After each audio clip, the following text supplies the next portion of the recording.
আপনি কি জানেন যে 6টি কাজ করলে শয়তান অনেক কষ্ট পায়? তো চলুন তা জানার আগে ইসলামকে ভালোবেসে ভিডিওতে লাইক দিয়ে চ্যানেলটি সাবস্ক্রাইব করি। তো উল্টা একদিন হলো। আমাদের প্রিয় নবী হযরত মুহাম্মদ সাল্লাল্লাহু উল্টো। আলাইহি ওয়াসাল্লাম একটি শয়তানকে দেখলেন যে সে খুবই ব্যথিত। আস্তে আস্তে নিচে তখন রাখো, নিচে আমাদের রাখো। নবী শয়তানকে প্রশ্ন করলো, তোমার এই উপর করো, অবস্থা উপর কে করো। করলো? উত্তরে শয়তান বলল, হে আল্লাহর রাসূল, আপনার উম্মতদের 6টি কাজ আমাকে খুবই কষ্ট দেয়।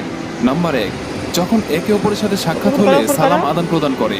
নাম্বার 2, যখন তারা মুসাফা করে। আস্তে দেখো, নাম্বার হাতটা 3, না যেন সাবধানে যখন চেয়ার কোনো উপরে। কাজ করবে বলে হ্যাঁ। আশা রাখে এবং তার পূর্বে ইনশাআল্লাহ বলে। নাম্বার 4, গুনাহ করার পর মহান আল্লাহ রাব্বুল আলামিনের নিকট তওবা প্রার্থনা করে। নাম্বার 5, যখন কোনো মানুষ আপনার নাম প্লেটের শুনে উপরে এবং নাও। সাথে সাথে দুরূদ পাঠ করে। নাম্বার 6, যখন কোনো কাজ শুরু করার পূর্বে বিসমিল্লাহ বলে।